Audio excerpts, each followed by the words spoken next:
नमस्कार, स्वागत है आपका डे न्यूज में। मैं हूं आपके समक्ष आध्या सिन्हा। करवाऊंगी रूबरू शहर के ताज़ा तरीन खबरों से, लेकिन खबरों पे नजर डालने से पहले आइए नजर डालते हैं उन तमाम खबरों पे जो बनी है आज की सुर्खियां।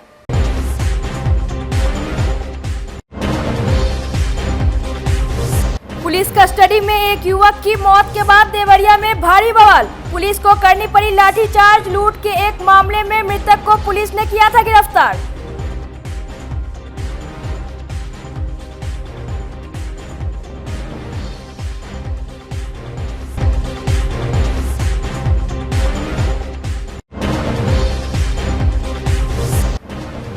एक महिला से छिनतई करने वाला युवक चढ़ा पब्लिक के हाथे। पिटाई होती रही, लोग मूक दर्शक बने रहे।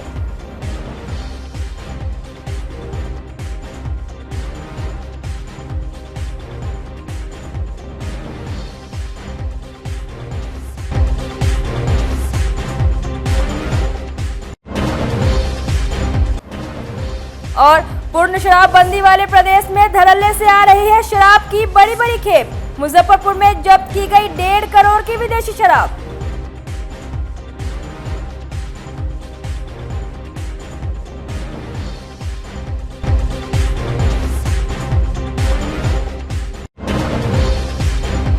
तो ये थी आज की सुर्खियां, आप खबरें विस्तार से। पुलिस की कस्टडी में एक युवक की मौत के बाद मुजफ्फरपुर के देवरिया थाना के सामने ही शुक्रवार को जमकर बवाल हुआ।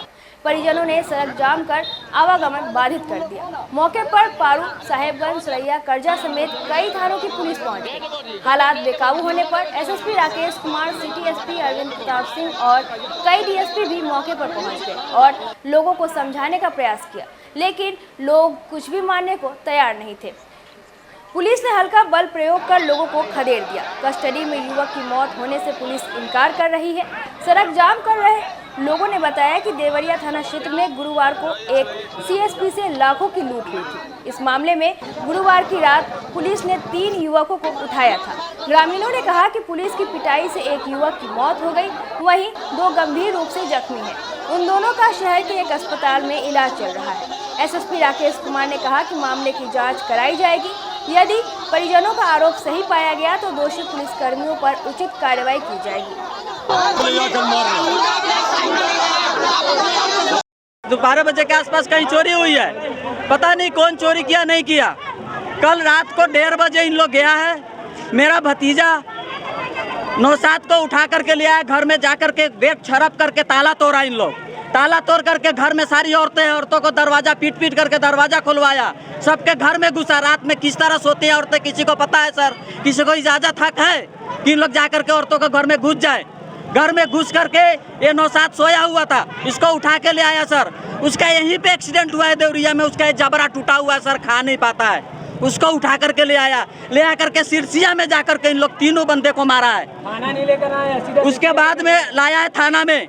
हम लोग रात भर बैठे रहे कि थाना में जाके क्या करेंगे। सुबह पर आए हैं, सबको मार रहा है, सबको रो रहा है। सुबह तक ठीक था। उसके बाद में जब हम लोग थाने में आए हैं, इन लोग क्या किया कि उन लोग को खूब पिटाई किया है गेट बंद करके। एक गोलू नाम का बंदा मर चुका है, 2 बंदा अभी मेडिकलाइज किया है। कोई बचेगा कि नहीं कोई गारंटी नहीं है। गोलू मर चुका, कहाँ है कोई नहीं बता रहा है। प्रशासन कोई जवाब नहीं दे रहा है। क्या नाम हुआ आपका? मेरा नाम पप्पू खान, सन ऑफ करमतुल्ला खान। अच्छा, कौन है लड़का जो इसका है? आप कौन लगते हैं? मेरा भतीजा है, मेरा घर के सामने उसका घर है सर। एक जो 9-7 है, बाकी और भाई है मेरे। ऐसा कैसे पता चला है कि 9-7 मर गया है? 9-7 नहीं, गोलू मरा है। कैसे मरा है? बताया गया है, खबर आया है वहाँ से तो बताया गया है। इन लोग गुंडा वाला बिहेवियर कर रहा है सर। कहाँ बोलता है लोग कि पकड़ो और सीधा मार दो? किस कानून के किताब में लिखा है? प्रशासन बताए आज के दो किस कानून के किताब में लिखा है कि पकड़ो और मार दो? हम लोग न्याय मांगने आते हैं इस थाने में, इस देवी मंदिर में।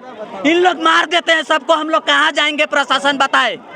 सरकार एक गुंडा वाला पार्टी खोल रखा है। सरकार को इसमें बहुत सारे पुलिस अधिकारी सारा छत तरफ के भाग गए हैं।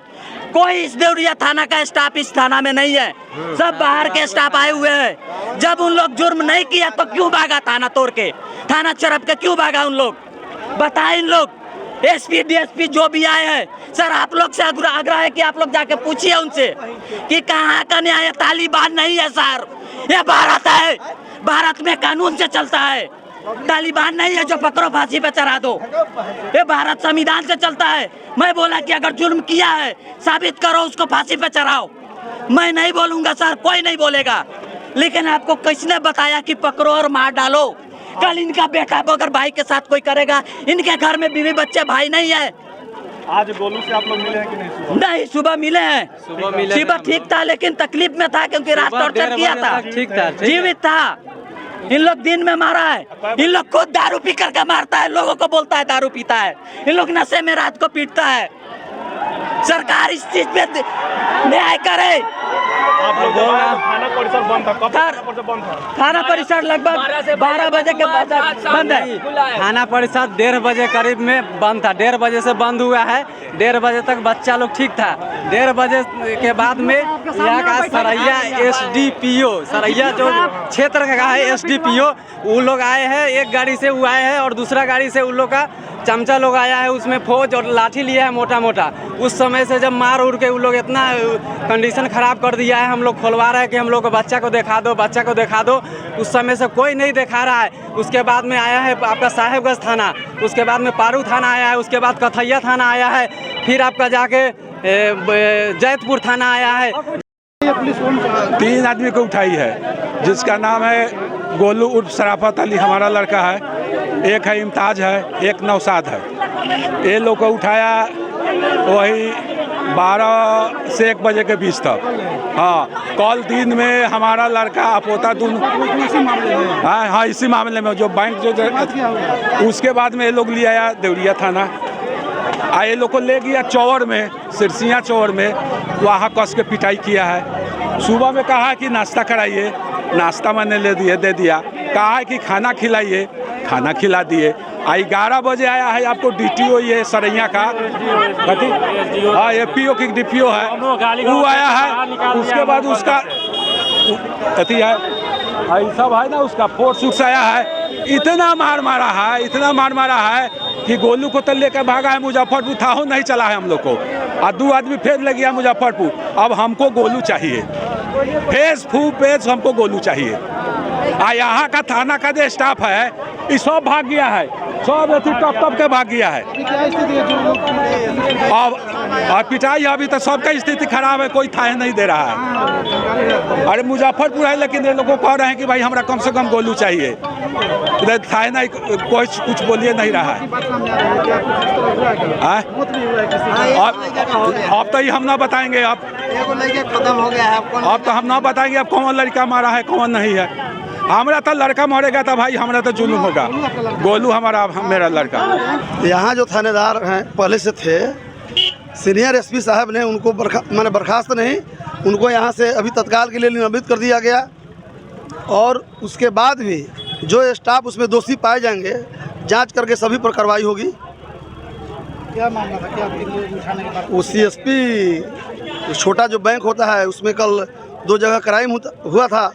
उसी में 2-3 आदमी को, नामजद नहीं है भाई, कोई नामजद नहीं है कोई। जांच पड़ताल के लिए किसी ने पुलिस को गलत सूचना दे दिया कि यही लोग क्राइम किया है, तो पुलिस उठा के लाई और पूछताछ के क्रम में एक आदमी का डेथ हो गया। पुलिस पिटाई की बात सामने आ रही है। अब भय से भी हो सकता है। क्या नाम है मृतक का जो मरा है? गुड्डू, क्या नाम है उसका? गुड्डू नहीं बता पाएंगे, नाम भूल रहे हैं कौन है कि शायद। हाँ, और 2 आदमी ठीक ठाक है, कोई दिक्कत नहीं। मुजफ्फरपुर में एक बुजुर्ग महिला से सोने का झुमका छीनकर भाग रहे 2 लुटेरों को लोगों ने कानून हाथ में लेकर ऑन द स्पॉट सजा दे दी। घटना काजी मोहम्मदपुर थाना क्षेत्र के आमगोला नाका के पास की। भीड़ ने दोनों युवक की लात घूंसों से जबरदस्त पिटाई कर दी। जब तक पुलिस मौके पर नहीं पहुंची तब तक दोनों युवक की पिटाई होती रही। जानकारी के मुताबिक आमगोला की रहने वाली बुजुर्ग महिला आशा साहू प्रतिदिन शाम में ब्रह्मा कुमारी में जाती है। वहां से घर लौटने के दौरान अपाचे बाइक सवार 2 अपराधियों ने उनके कान से सोने का झुमका छीन लिया। झुमका छीनने के दौरान आशा साहू गंभीर रूप से घायल हो गई, उनके कान से खून गिरने लगा। घटना की सूचना पर पहुंचे काजी मोहम्मदपुर थाने के दरोगा सोनू कुमार ने दोनों युवक को भीड़ से निकालकर अपने कब्जे में ले लिया। दोनों युवक ने अपना नाम बालूघाट के नीतीश कुमार और गया के राहुल सिंह के रूप में बताया। थानेदार दिगंबर कुमार दोनों से पूछताछ के बाद आगे की कार्रवाई में जुट गए। रहे थे आप? ब्रह्म कुमारी से आ रहे थे बाबा के पास। हम जाते हैं ना, हम ब्रह्म कुमारी से जुड़े हुए हैं, वहीं जा वहाँ रहे से थे। जुड़ी भी हैं? हाँ, तो अच्छा। वहाँ से आ रहे थे, लौटते तब वहीं पर नाके के पास है, मतलब पुल के एकदम पर से ही वहीं पर अच्छा, खींच लिया। और टॉप से खींच लिया ना? आई पूरा ऐसे ही जैसे इस कान में है ना, उसी तरह। कान भी कट गया आपका? हाँ, पूरा कान कट गया है, खून भी निकल रहा है। अच्छा, और सब भाग रहा था किस तरफ? रामगोला की तरफ? नहीं, उधर वहीं पर तुरंत बहुत आदमी था, पकड़ लिया तब हमारा सामान हाथ में दे दिया है। हुआ क्या कि हम लोग नाका में काम कर रहे हैं, ठीक है, नाका से काम करके हम लोग निकल रहे थे, उधर से बाइक इधर से गया, वो लड़का वहाँ पे रुका, अब बेजाबते से कान में से छीना और छीन कर भागा। 2-3 को महिला वहाँ पे थी जो हम लोग को सहयोग किया, वो लड़का पकड़ाया, नहीं तो वो लड़का पैदल भागल जा रहा था, फिर हम लोग पकड़े उसको। फिलहाल में सूचना मिली है कि 2 मतलब चैन स्नैचर पकड़ाए हुए हैं। अब इनको अरेस्ट किया गया है। अरेस्ट करने के बाद इनसे पूछताछ होगी, उसके बाद जो भी जानकारी होगा आगे दी जाएगी जानकारी। थाना ले जा रहे हैं? हाँ, थाना ले जा रहे हैं। सोनू बाबू हुआ, बाजी इसका लगा हुआ है। हाँ, भी बरामद है? हाँ, बाइक है एक, गाड़ी बरामद है? ब्लैक अपाची है। मुहर्रम को लेकर मुजफ्फरपुर जिला प्रशासन अलर्ट है। पुलिस और प्रशासनिक अधिकारी हर छोटी बड़ी बातों पर पैनी नजर रखे हुए हैं। पुलिस जवान और अधिकारियों ने फ्लैग मार्च भी निकाला। फ्लैग मार्च जैसे ही बनारस बैंक चौक पर पहुंचा, वैसे ही एमएसकेबी हाई स्कूल के पास एक पिकअप चालक गाड़ी छोड़कर भागने लगा। जवानों ने उसका पीछा भी किया, लेकिन वह भागने में सफल हो गया। जब पिकअप की जांच की गई तो उसमें भारी संख्या में शराब की बोतल देख पुलिस वाले हैरान रह गए। सूचना मिलते नगर थाना अध्यक्ष दल बल के साथ मौके पर पहुंचकर पिकअप को जब्त कर लिया। नगर थानेदार श्रीराम सिंह ने बताया कि जब पिकअप में 1375 लीटर शराब पाया गया, गाड़ी नंबर के आधार पर मालिक और चालक की पहचान की जा रही है। बनारस बैंक चौक के पास एक पिकअप पर लोड करीब 1375 लीटर अंग्रेजी शराब की बरामदी हुई है। इसमें चालक भाग गया था, पहले से लगा के कहीं चला गया था। इस संबंध में हम लोग सूचना और संग्रह करके FIR कर रहे हैं। अभी तक बहुत क्लियर नहीं है, उसमें हम लोग पता कर रहे हैं। कोई गिरफ्तारी वगैरह हुई? नहीं, गिरफ्तारी नहीं। आगे कार्रवाई? जी जी। विद्यालय परिसर में सर छुपाया गया था क्या? नहीं, रोड पर ही था। रोड पर ही था उस समय। उससे जस्ट पहले हम लोग का जो ये निकला था, मार्च निकला था, फ्लैग मार्च, क्योंकि काफ़ी पुलिस आगे थी, इसलिए हमको लगा, हम लोग अंदाज कर रहे हैं कि इसीलिए ड्राइवर रोककर उतर गया, इसके बाद फिर आया नहीं। मुजफ्फरपुर में ट्रैफिक नियम उल्लंघन करने वालों के खिलाफ पुलिस सोमवार से अभियान की शुरुआत करने जा रही है, जिसके तहत शहर के अलग अलग चौक चौराहों पर ट्रैफिक नियम का उल्लंघन करने वालों के खिलाफ सख्त कार्रवाई की जाएगी। मुजफ्फरपुर के ट्रैफिक डीएसपी धीरज कुमार ने बताया कि नगर निगम के क्षेत्र बी के अलावे शहरी क्षेत्रों में कुल 8 ट्रैफिक सिग्नल चालू है। जल्द ही 5 जगहों पर भी ट्रैफिक सिग्नल चालू कर दिया जाएगा। अभी ऑन द स्पॉट और पेंडिंग चालान काटा जा रहा है, लेकिन अब इसको व्यापक तरीके से किया जाएगा। उन्होंने बताया कि 1 महीना पहले टेम्पो चालकों को बता दिया गया था, जिनके पास ड्राइविंग लाइसेंस, गाड़ी का रजिस्ट्रेशन, फिटनेस सर्टिफिकेट नहीं है, वो लोग सभी कागजात को पूरा करवा ले। इसलिए अब ऐसे टेम्पो चालक जिनके पास कागजात नहीं होगा, वो जहां तहां गाड़ी पार्क करते पाए गए तो उन्हें फाइन किया जाएगा। अगर पहले से फाइन काटा गया है तो टेम्पो को जब्त कर लिया जाएगा। अभी आप लोग के माध्यम से ये सूचित करना है कि मुजफ्फरपुर में पूरे जो म्युनिसिपल एरिया है और म्युनिसिपल एरिया के बाहर भी जहाँ जहाँ रेड सिग्नल हम लोग चालू कर रखे हैं, 8 ट्रैफिक जंक्शंस है। बहुत ही जल्द हम लोग 4 या 5 जंक्शंस पे और स्टार्ट करेंगे, जिसमें 0 माइल भी है, जहाँ पे बहुत जाम की समस्या है। इसमें 2-3 चीज़ें हैं जो हम लोग आप लोगों के माध्यम से सबको बताना चाहते हैं। पहला है कि अभी तक हम लोग जो है फाइन कर रहे हैं, ऑन द स्पॉट भी कर रहे हैं और पेंडिंग चालान भी काटते हैं। इसका बहुत असर भी देखने को मिला है, लेकिन इसको अब बहुत और एग्रेसिव तरीके से हम लोग सोमवार से स्टार्ट कर रहे हैं। 1 महीने पहले जो है एक सभा हुई थी, जिसमें सभी टेम्पो वाले को बता दिया गया था कि जिनके पास भी रजिस्ट्रेशन नहीं है, DL नहीं है, फिटनेस नहीं है गाड़ी का, वो लोग अपना करवा ले सही। अब जो है टेम्पो का जिनका भी रजिस्ट्रेशन नहीं है, ड्राइविंग लाइसेंस नहीं है या फिर वो एलिजिबल नहीं है चलाने के लिए, जहाँ तहाँ गाड़ी को पार्क कर देते हैं, उनको फ़ाइन किया जाएगा। अगर पहले से फ़ाइन है, जमा नहीं किया है, तो टेम्पो को जब्त भी किया जाएगा। ठीक है, तो जिनके पास भी नहीं है वो लोग अपना इसको करवा लेंगे।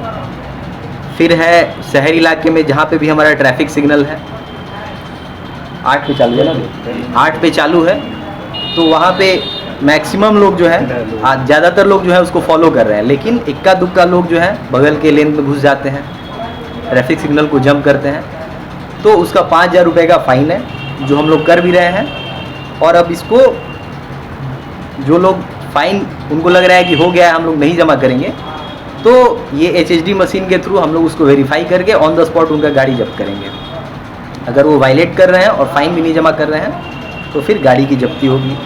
तीसरी चीज़ है कि फ़ाइन से बचने के लिए बहुत लोग गलत नंबर प्लेट लगा के घूम रहे हैं। कार का नंबर प्लेट स्कूटी पे लाए घूम रहे हैं, स्कूटी का किसी और पे लाए घूम रहे हैं। तो इसको भी हम लोग इस मशीन के द्वारा और ऐप के द्वारा जो परिवहन का है उसको वेरीफाई कर सकते हैं on the spot within seconds, और उस केस में क्रिमिनल केस भी बन जाएगा उनके खिलाफ़।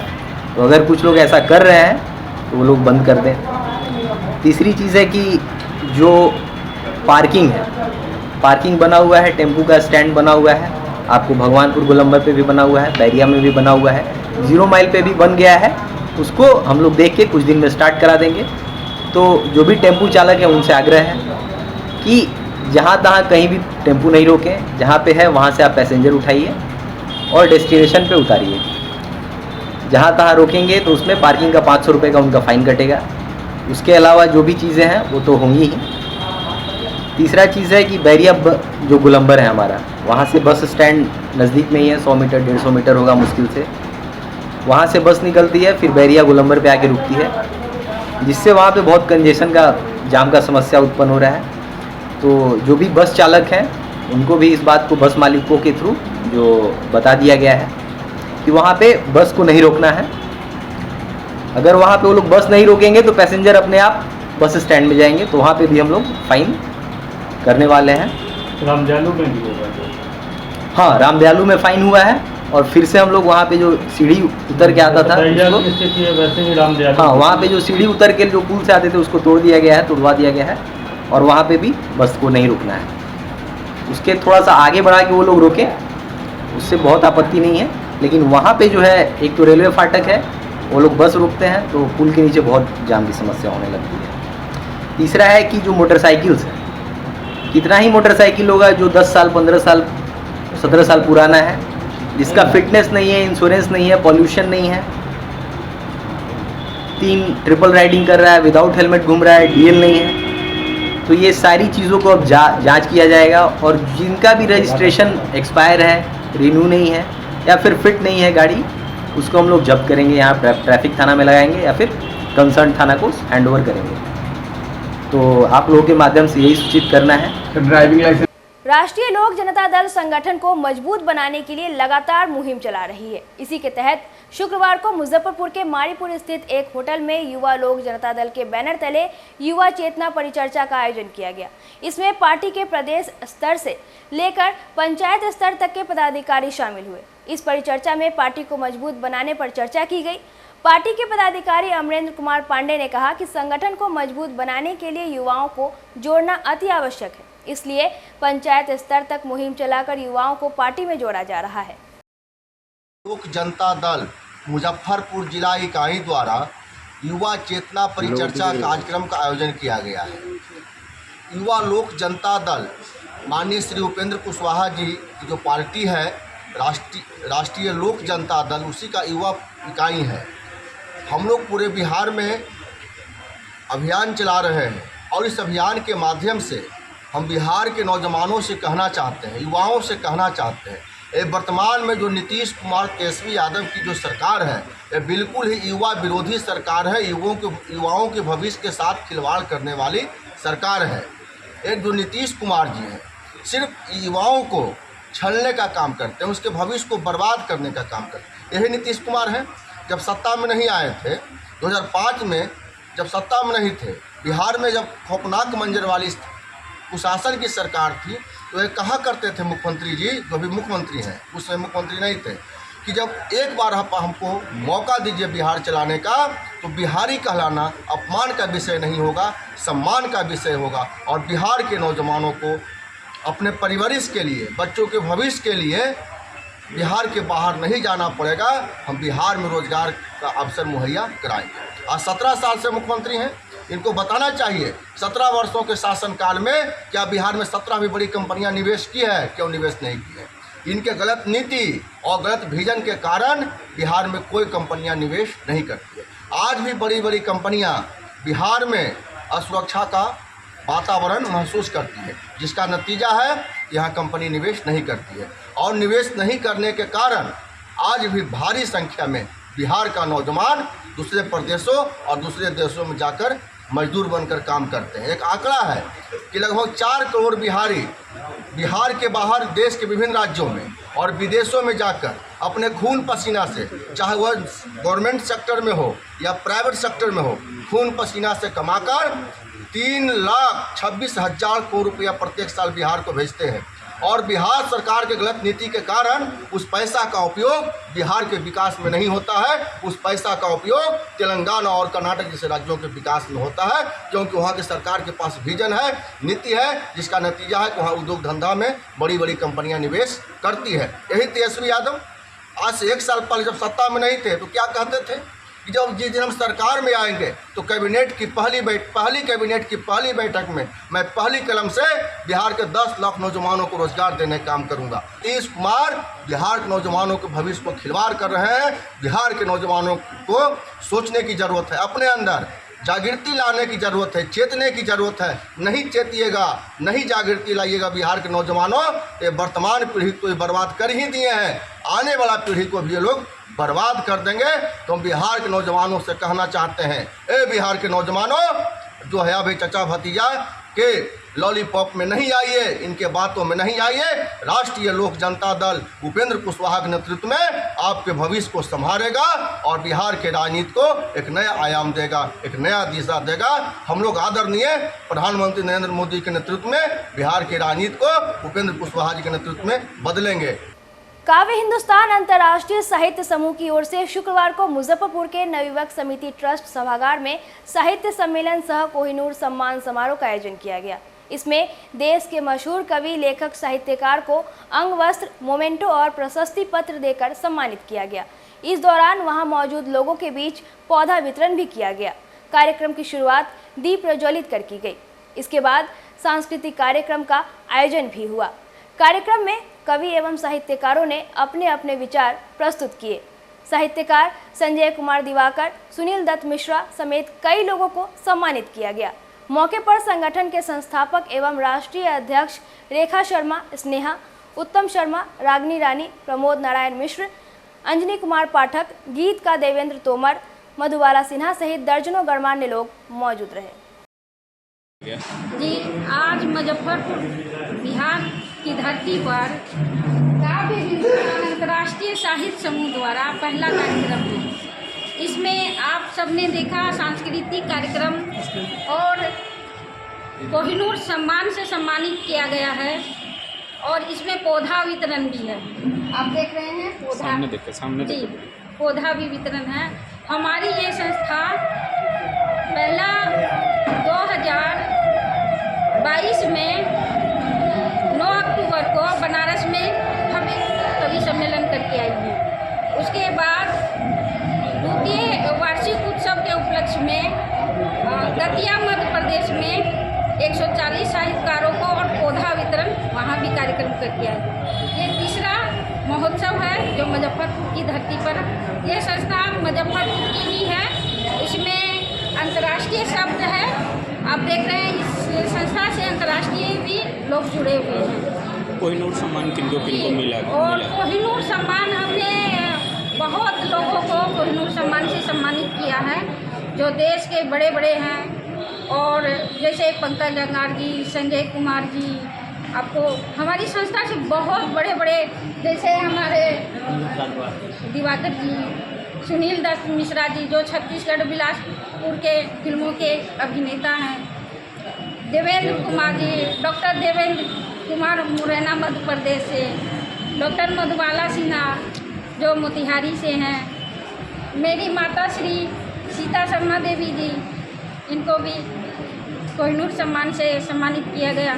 हमारी संस्था की मैं 3 पुस्तकों की संपादिका हूँ और आप सबका बहुत बहुत धन्यवाद। आप सब आए, इस संस्था का नाम रोशन आप ही लोग से होगा। शुक्रवार को इनरविल लिच्छवी की ओर से मुजफ्फरपुर के मिठनपुरा मदनानी लेन स्थित इन्फिनाइट नामक कोचिंग सेंटर में जरूरतमंद लड़कियों के लिए निःशुल्क कंप्यूटर ट्रेनिंग की शुरुआत की गई।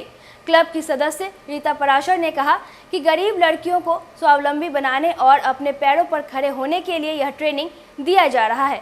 15 से 20 लड़कियों को ट्रेनिंग दी जाएगी। मौके पर क्लब की प्रेसिडेंट श्वेता गुप्ता, सचिव पिंकी सिन्हा, रीता पराशर, मीरा श्रीवास्तव, मीरा चौधरी, प्रेरणानाथ, मृदुला रानी, खुशबू सहित क्लब से जुड़ी अन्य सदस्य मौजूद रही। क्या कुछ ट्रेनिंग दिया जा रहा है? हमारे इनरविल क्लब लिच्छवी की तरफ से आज यहाँ पे कंप्यूटर की ट्रेनिंग दी जा रही है बालिकाओं के बीच में, जो प्रेरणा ट्रेनिंग दे रही है। इसके थ्रू आज जैसे सभी जानते हैं कि आजकल कंप्यूटर का युग है और डाटा एंट्री और डाटा एनालिसिस का बहुत ही अभी वैकेंसी चल रहा है, बहुत ही डिमांड है। तो इसीलिए हम बच्चियों को सेल्फ मेड बनाने के लिए, उनको अपने पैरों पे खड़े करने के लिए हम लोगों ने ये निःशुल्क ट्रेनिंग प्रोग्राम रखा है, जिससे बच्चियाँ ये सीखें और अपने पैर पे खड़ी हों और सशक्त बनें। इलेक्ट्रिक आइटम्स का multi brand shop Divyam electric house का शुक्रवार को मुजफ्फरपुर के बैरिया पुरानी मोतिहारी रोड हनुमान मंदिर के सामने कोल्हुआ में शुभारंभ हुआ। समाज सेवी अमरेंद्र कुमार मिश्रा और हिंदुस्तान अखबार के संपादक आलोक मिश्रा ने संयुक्त रूप से फीता काटकर और दीप प्रज्वलित कर शॉप का उद्घाटन किया। अमरेंद्र कुमार मिश्रा ने संचालक अमित मिश्रा को बधाई देते हुए कहा कि कोल्हुआ में एक ऐसे ही मल्टी ब्रांडेड शोरूम की ज़रूरत थी, जहां एक ही छत के नीचे तमाम इलेक्ट्रिक फिटिंग के आइटम मिले। संचालक अमित मिश्रा ने बताया कि यहां Anchor, Havells, Goldmedal, KWW, Panasonic, V Guard जैसी कई प्रसिद्ध इलेक्ट्रॉनिक कंपनियों के इलेक्ट्रिक फिटिंग आइटम जैसे स्विच बोर्ड, वायर, पंखे, cooler, mixie, pipe, geyser, light आदि कई अट्रैक्टिव होम फिटिंग आइटम्स उचित दर पर उपलब्ध है। मिश्रा के द्वारा इस शॉप का उद्घाटन किया गया है और इस टाइप का शॉप खोलने का ये था कि हम लोग को भी एक बॉल लेना पड़ता था, तो मार्केट कहीं रुक करना पड़ता था। इस एरिया में इस टाइप का दुकान नहीं था और मेरा सोच है कि एक ही छत के नीचे सारा सामान अवेलेबल हो। उसी सोच के साथ नए प्रतिष्ठान का शुभारंभ किया गया। कौन-कौन सा ब्रांड यहाँ उपलब्ध है? यहाँ अभी तो मेरे पास एंकर, हेवल्स ये सब है, बाकी इसके बाद सारे ब्रांड का मेल यहाँ रह जाएगा। क्या कुछ लोकेशन हो गया? ये आपको कोल्हुआ चौक, बैरिया हनुमान मंदिर के सामने। क्या छूट वगैरह दीजिएगा? मार्केट में अभी जो रेट होगा, ठीक है, उससे 10%, 20% यहाँ छूट की मिलेगी। खुदरा और होलसेल दोनों रहेगा। क्या बोला गया? ग्राहकों के लिए क्या कुछ उपलब्ध है? ग्राहकों के लिए इलेक्ट्रिक का यहाँ सारा सामान है, पोल, ट्रांसफार्मर, A to Z सामान यहाँ दिया जाएगा और ग्राहक को और दुकान के अपेक्षा विशेष सुविधा दी जाएगी और ईमानदारी से यहाँ काम होगा। यही ग्राहकों का आशीर्वाद चाहिए लोगों का। मैं उनके साथ हूँ, उनको ज़्यादा से ज़्यादा सुविधा और व्यवहार दूंगा। सभी बड़े ब्रांड के सामान। जी जी। मुजफ्फरपुर पुलिस ने 1.5 करोड़ रुपए कीमत की शराब की बड़ी खेप पकड़ी है। साथ ही 2 व्यक्तियों को भी गिरफ्तार किया है। सूचना मिलते पुलिस दलबल के साथ अहियापुर थाना क्षेत्र के दादर के काटन गोदाम पहुंची। वहां यूपी 70 FT 5118 नंबर की एक 16 चक्का ट्रक खड़ी थी। साथ ही फैक्ट्री के अंदर शराब लदी बिहार नंबर की एक पिकअप और एक ऑटो को भी जब्त किया गया। पुलिस फोर्स देखते कई लोग फरार हो गए। यूपी नंबर की ट्रक में गेहूं की बोरियों के नीचे शराब के कार्टनों को छुपाकर रखा गया था। बरामद विदेशी शराब पंजाब निर्मित है, जिसकी अनुमानित कीमत करीब 1.5 करोड़ रुपए आंकी गई है। अहियापुर थाना के दरोगा अरुण कुमार ने बताया कि 2 चालकों को हिरासत में लेकर पूछताछ की जा रही है। मुख्य कारोबारी की अब तक पहचान नहीं हो सकी है। दारू पकड़ाया है, इसी में हम लोग कार्रवाई कर रहे हैं। ट्रक से पकड़ाया है, एक पिकअप में, एक टेम्पू है, तीनों में पकड़ाया है। किस चीज़ का गोदाम था? अब किस चीज़ का था तो नहीं कहेंगे, कचरा तो केवल है इसमें। जांच कर रहे हैं। हाँ, जांच चल रही है। हिरासत में भी किसी को लिया गया? ड्राइवर को हिरासत में लिया गया। और शराब की गिनती चल रही है, गिनती चल रही है। अब जो हम क्लियर करते हैं उसके बाद बताएंगे। कितनी संख्या होगी, ये कुछ काउंट हुआ है? अब चल रही है गिनती, अब क्लियर क्या बताएं कितनी संख्या की। मुजफ्फरपुर सकरा थाना क्षेत्र के बरियारपुर ओपी इलाके में एक घर पर राष्ट्रीय झंडा तिरंगा से छेड़छाड़ का एक वीडियो सोशल मीडिया पर तेजी से वायरल हो रहा है। वायरल वीडियो की जांच के बाद पुलिस ने झंडे को बरियारपुर ओपी के गंज गौरीहार गांव के वार्ड 4 निवासी मोहम्मद बदरुल के दरवाजे से जब्त कर लिया। बरियारपुर ओपी थाना अध्यक्ष चांदनी कुमारी सावरिया ने झंडे को जब्त कर मोहम्मद बदरुल के खिलाफ राष्ट्रीय तिरंगा के अपमान का मामला दर्ज कर लिया है। पूरे मामले को लेकर एसडीओ पूर्वी ज्ञान प्रकाश ने बताया कि मामला संज्ञान में आते विभिन्न धाराओं में प्राथमिकी दर्ज कर आगे की कार्रवाई की जा रही है। बरियारपुर ओपी इलाके में जो है तिरंगे के साथ छेड़छाड़ का एक मामला आया। मामला जैसे ही संज्ञान में आया और उस झंडे को जब्त कर लिया गया है और उसके बाद पुलिस को द्वारा आगे तक कार्रवाई की जाएगी। मोहम्मद बदरुल के खिलाफ 307 मामलों में हाँ, तो सुसंगत धारा में प्राथमिकी दर्ज की गई है और आगे की जो कार्रवाई होगी वो भी तुरंत करेंगे। बराबर सब देखने के लिए मिलता है कि जैसे इस्लामिक झंडे को कर दिया जाता है चांद और पाकिस्तान का झंडा करके नहीं, बराबर कहाँ मिलता है, सब अपवाद है। सब अपवाद है, जो अपवाद है उसमें जो नियम संगत कार्रवाई होगी निश्चित होगी। मुहर्रम को लेकर मुजफ्फरपुर में पुलिस प्रशासन ने तगड़ा व्यवस्था किया है। जिले में शांति व्यवस्था कायम रहे, इसे लेकर जिला प्रशासन एवं पुलिस प्रशासन ने कमर कस ली है। उपद्रवियों पर कार्रवाई करने के लिए पुलिस ने विशेष तैयारी की है। गुरुवार को पुलिस ने शहर में फ्लैग मार्च निकाला। सिटी एसपी अरविंद प्रताप सिंह और डीएसपी टाउन राघव ब्याल के नेतृत्व में निकाली गई फ्लैग मार्च पूरे शहर में भ्रमण की। फ्लैग मार्च में शामिल बड़ी संख्या में पुलिस बल शहर में चर्चा का विषय बना रहा। सिटी एसपी अरविंद प्रताप सिंह ने कहा कि मुहर्रम को लेकर प्रशासन पूरी तरह से तैयार है। सावन को देखते हुए ताजिया जुलूस का रूट को डाइवर्ट कर दिया गया है। उन्होंने कहा कि उपद्रवियों पर पुलिस विशेष नजर रख रही है। सोशल मीडिया पर भड़काऊ पोस्ट डालने वाले को भी पुलिस चिन्हित कर कार्रवाई करने का काम कर रही है। सिटी एसपी ने कहा कि जो भी व्यक्ति शांति व्यवस्था भंग करेंगे उसका नाम गुंडा पंजी में डाला जाएगा। सिटी एसपी से बात किया है हमारे सहयोगी आमिर ने।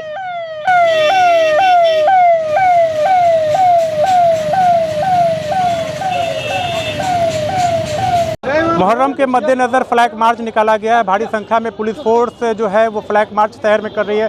तस्वीरें आप देख सकते हैं सिटी एसपी और डीएसपी के नेतृत्व में मुहर्रम के मद्देनज़र फ्लैग मार्च निकाला गया। सिटी एसपी अरविंद प्रताप सिंह खुद मॉनिटरिंग कर रहे हैं। सर, क्या कुछ कहेंगे मुहर्रम को लेकर? 2 जगह तो आप लोग से मुलाकात हुई है और मुहर्रम के अवसर पर आज और कल हम लोग ये फ्लैग मार्च कर रहे हैं, लेकिन जो मुहर्रम का पर्व है और आने वाले श्रावणी सोमवार का पर्व है, इसके लिए जो बंदोबस्त दिया गया है और हम लोग हर समय हर जगह पर उपस्थित रहेंगे।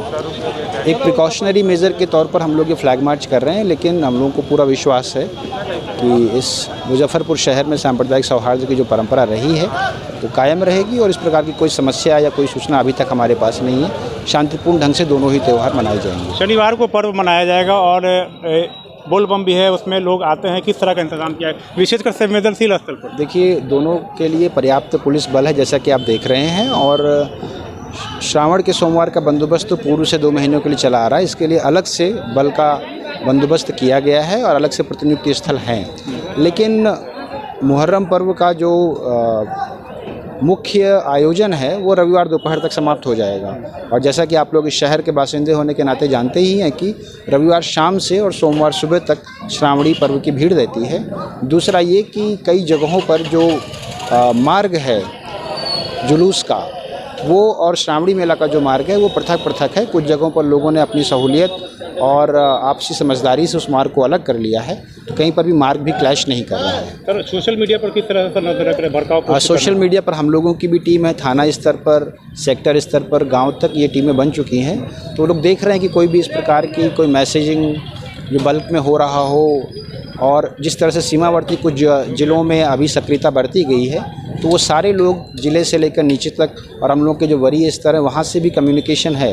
तो जैसे इस प्रकार की कोई सूचना आती है हम लोग जो है अकॉर्डिंगली रिएक्ट करेंगे। मैसेज सर क्या देंगे जो हुड़दंग फैलाएंगे और जो इस तरह का करेंगे, क्या मैसेज होगा? मैसेज यही है कि ये जो पर्व है ये त्याग और बलिदान का पर्व है। तो इस पर्व को उसी भावना के साथ मनाएं और जो परंपरा यहाँ पर रही है शांतिपूर्ण और सौहार्द के साथ मनाने की, उसी परंपरा को कायम रखें। जो कानून हाथ में लेंगे उनको, उन लोगों के विरुद्ध हम लोग तो सख्त कार्रवाई करेंगे ही। वो जो भी ऐसे लोग हैं जो अगर चिन्हित होते हैं तो उन लोगों को अभी से समझ कर रखना चाहिए कि फिर आगे आने वाले समय में भी उनको परेशानी होगी। गुंडापंजी में भी सर नाम डालने की तैयारी जो उड़न करेंगे। बिल्कुल, गुंडापंजी में पहले से भी है और हम लोगों ने थानों से भी रिकॉर्ड मांगे हुए हैं, वो अद्यतन की जा रही हैं। तो एक बार अगर इस तरह से लोग आ जाते हैं तो फिर उनको फ्यूचर में भी फर्दर प्रॉब्लम होती है। तो हम लोग का यही कहना है कि इस प्रकार की कोई भी गतिविधि ना करें। Thank you. Arvind Pratap Singh city SP को आप सुन रहे थे। इनका साफ तौर पे कहना है कि हुड़दंग करने वाले को किसी भी हाल में बख्शा नहीं जाएगा। मुहर्रम को लेकर पुलिस ने चौकस व्यवस्था की है और लगातार शहर में फ्लैग मार्च की जा रही है। कैमरा पर्सन रविकांत के साथ आमिर, डे न्यूज, मुजफ्फरपुर। मुजफ्फरपुर के साहिबगंज से रक्सौल जाने के लिए शुक्रवार को बिहार राज्य पथ परिवहन निगम की बस का परिचालन शुरू हो गया। साहिबगंज नगर परिषद के उप सभापति मोहम्मद अलाउद्दीन ने हरी झंडी दिखाकर बस को रवाना किया। उप सभापति मोहम्मद अलाउद्दीन ने बताया कि साहिबगंज से रक्सौल के लिए पहले एक भी बस का परिचालन नहीं होता था। अब सरकारी बस के परिचालन से लोगों को काफी सहूलियत होगी।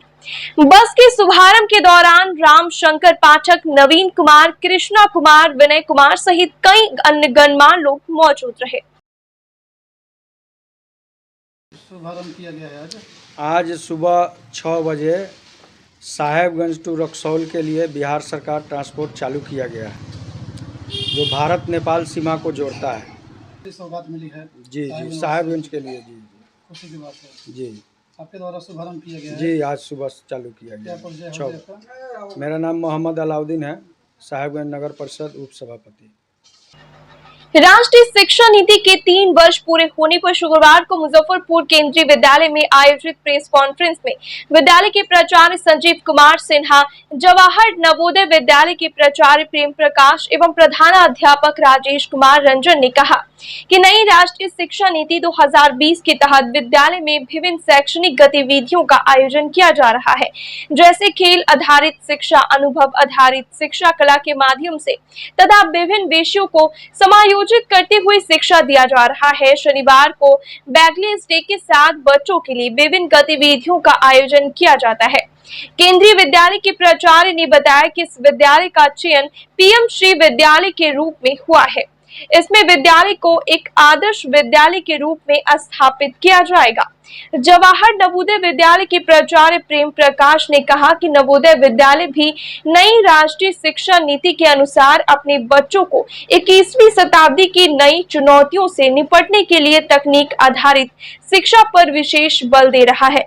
इसमें बच्चे छोटे छोटे प्रोजेक्ट के माध्यम से बहुत कुछ सीख रहे हैं। इस कार्य में अभिभावकों का भी पर्याप्त सहयोग मिल रहा है। आज जो विद्यालय में हमने ये प्रेस वार्ता आयोजित की है, यह राष्ट्रीय शिक्षा नीति के 3रे वर्षगांठ के रूप में जो 29 जुलाई को कल दिल्ली में कार्यक्रम भी इसमें आयोजित किया जाना है, उसके बारे में आप लोगों के थ्रू, आप लोगों के माध्यम से जनता को जागरूक करने का, अभिभावकों को जागरूक करने का एक प्रयास है। आज मैं आप लोगों को राष्ट्रीय शिक्षा नीति के तहत जो आमूल परिवर्तन हमारे शिक्षा नीति में किए गए हैं, जो बदलाव आया है, उसके बारे में आपको अवगत कराना चाहता हूँ। इस राष्ट्रीय शिक्षा नीति के तहत सबसे पहले हम अपने यहाँ पे विद्यालय में बाल वाटिका कक्षाओं का आयोजन हमारे विद्यालय में किया जा रहा है। शिक्षा नीति के हिसाब से क्लास 1 से कक्षा 1 से पहले 3 वर्ष का प्री स्कूलिंग आवश्यक है, इसलिए बाल वाटिका 1, 2 और 3 की कक्षाएं पिछले साल से केंद्रीय विद्यालय मुजफ्फरपुर में चल रही हैं। अब जो नई शिक्षा नीति आई है, इसमें इस बात पर बल दिया जा रहा है कि कक्षा 5वीं तक के बच्चों को यथासंभव उनके मातृभाषा में या उनकी जो क्षेत्रीय भाषा है उसमें ज्ञान उनको दिया जाए, उनको चीज़ें सिखाई जाए। इसके साथ साथ विद्यालय में खिलौना आधारित पद्धति भी अपनाई जा रही है। बच्चों को खिलौनों के माध्यम से कॉन्सेप्ट को सिखाने का प्रयास किया जा रहा है। ये किताबें जो हैं, पहले क्या होता था, बीच में जब कोविड के बाद से कुछ जब हुआ तो हमारे बच्चे मोबाइल की तरफ, आपको इलेक्ट्रॉनिक चीज़ों की तरफ ज़्यादा उनका रुझान हुआ, लेकिन हम फिर से उनको जैसे पुस्तकालय में नई पुस्तकें खरीद करके उनको पुस्तकों को फिजिकली पढ़ने की तरफ प्रमोट कर रहे हैं, ताकि वो ज्ञान को वहाँ से लेकर पढ़ सीख सके। जैसे एक और कार्यक्रम इसमें चल रहा है FLN, foundation of literacy and numeracy.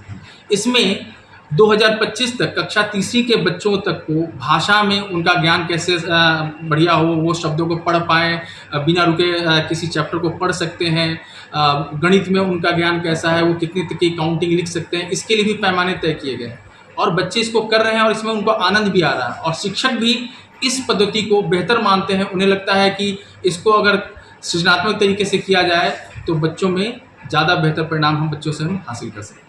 नई शिक्षा नीति में जवाहर नवोदय विद्यालय में काफ़ी हद तक जो नई शिक्षा नीति में वर्णित है पहले से ही चली आ रही है, लेकिन कुछ और सुधार किया गया है। सभी कक्षाएं डिजिटल की जा रही हैं और इनको आर्ट के माध्यम से, इनका मैथमेटिक्स का शिक्षण, स्पोर्ट्स के माध्यम से मैथमेटिक्स या अन्य खिलौना आधारित पद्धति के तहत बच्चों को शिक्षा दिया जा रहा है।